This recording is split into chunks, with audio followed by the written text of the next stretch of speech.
आपकी पुस्तक अरदास पढ़ा रहा है, अगर वो अच्छा ज्ञान है तो ग्रहण कर लेंगे सारी जनता, और गलत है तो उसको त्याग देंगे। पढ़ाने का यही उद्देश्य है दास। प्रातः स्मरणीय श्री आसाराम जी के शिष्य जो इस दास से मिले, बड़े विनम्र भाव से उन्होंने बात की, क्योंकि भक्तात्मा में भक्तों जैसे लक्षण हुआ ही करते हैं। उनको तलाश भी होती है प्रभु की, और तलाश भी वही कर रहे हैं जिनको ये ज्ञान है कि प्रभु के भक्ति बिना ये जीव अधूरा है। तो इस दास को उस श्री आसाराम जी के शिष्य ने ढेर सारी पुस्तकें आसाराम जी द्वारा रचित अर्थात उनके आश्रम से प्रकाशित इस दास को दी। ये देखिएगा,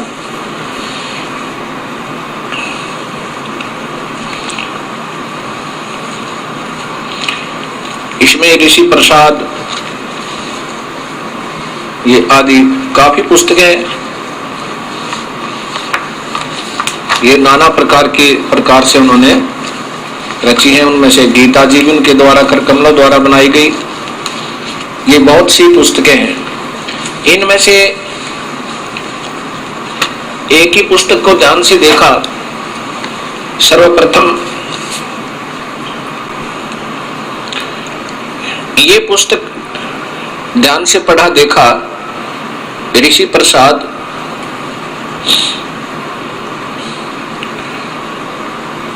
श्री संत श्री आसाराम जी आश्रम द्वारा प्रकाशित।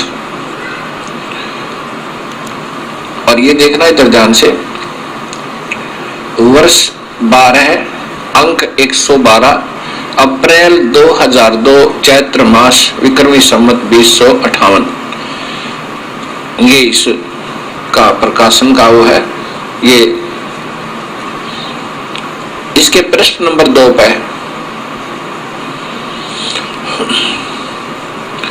आप देखिएगा, ये प्रश्न नंबर 2 को पढ़ना जरा।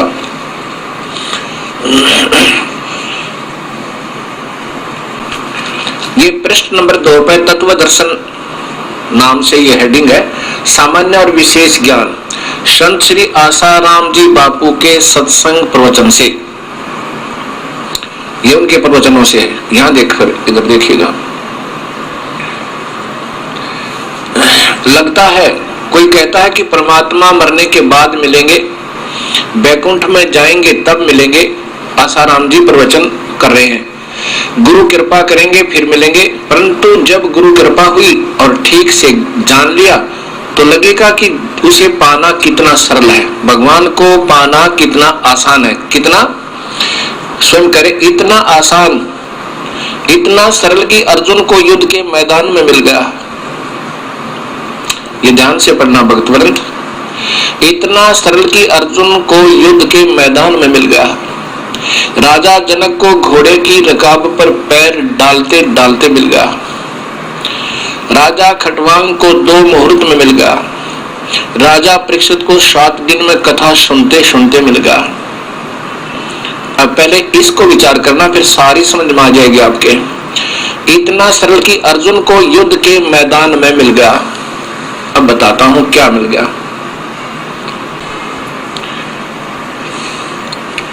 एक तरफ तो आसाराम जी भगवान श्री कृष्ण को सर्वस्वा वासुदेव, वासुदेव का अर्थ होता सर्वव्यापक,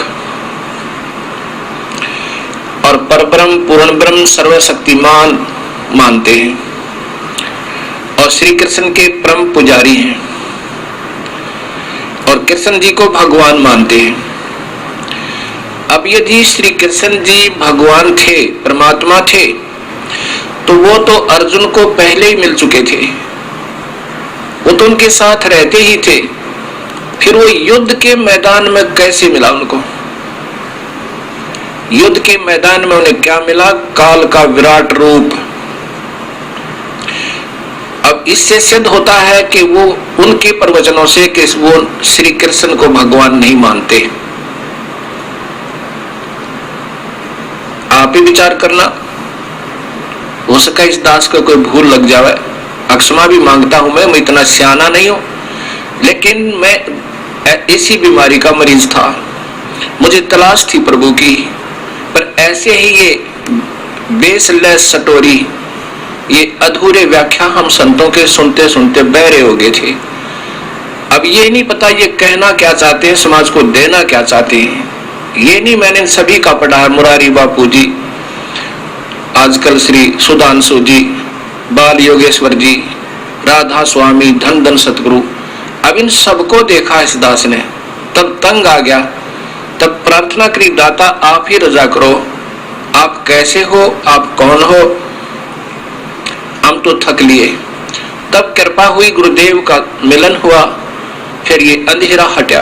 अब ये दास चाहता है कि सभी भक्तात्मा फिर दोबारा सोचें, बंद कर ना बैठे इस मनुष्य जीवन को मत खो।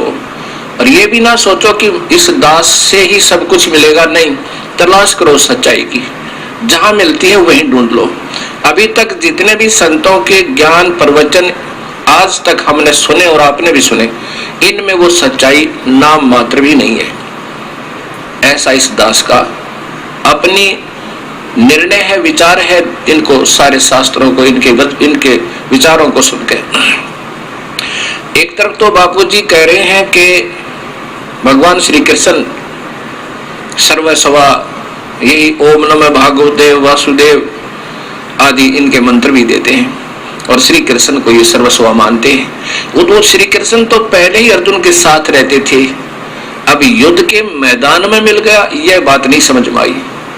यदि युद्ध के मैदान में मिलने वाली शक्ति काल को ही ये प्रभु मान रहे हैं, तो भी ये काल के जाल में है और आप भी हैं और अनुयायी भी हैं, सीधा सा बात है। आगे तो बहुत लंबा विवरण है कि राजा परीक्षित को क्या मिला 7वें दिन। राजा परीक्षित की केवल वृत्ति इस संसार से हटी और स्वर्ग पहुंच गया, बस ये मिला। जब स्वर्ग के पुण्य समाप्त होंगे फिर नरक जाएगा, फिर गधा बनेगा राजा परीक्षित, इतना मिला उनका। ऐसा ही खटवांग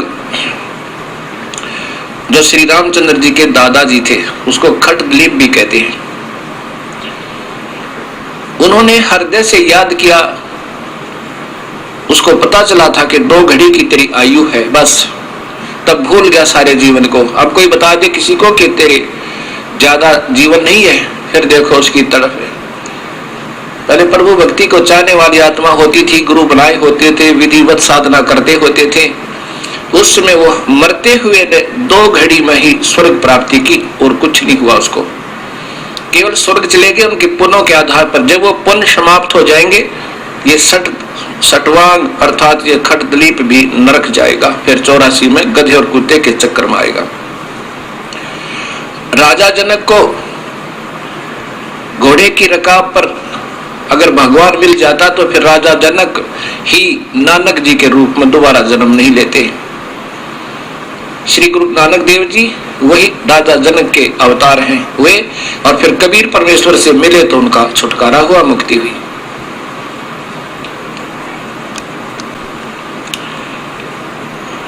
अब ये भक्त समाज स्वयं सोचे